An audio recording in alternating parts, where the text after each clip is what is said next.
అందరికీ వందనాలు. నేటి పద్యం. ధర్మరాజనగా ధరణిలో ప్రఖ్యాతి, ధర్మరాజుకు ఏల నిందవచ్చే, నిందలేని వారు నిఖిలమున లేరయ నాద బ్రహ్మానంద నారాయణ కవి. మిత్రులారా, ధర్మరాజు అంటే ధరణిలో ప్రఖ్యాతి.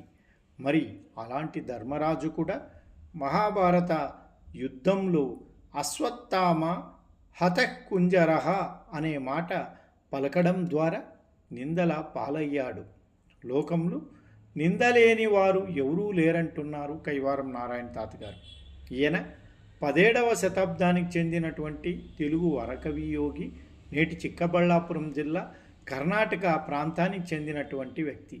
రాష్ట్రేతర తెలుగు సాహిత్యం, అలానే నేను రాసినటువంటి కొన్ని పాటల కోసం కృష్ణరసం యూట్యూబ్ ఛానల్ని ఫాలో అవ్వండి.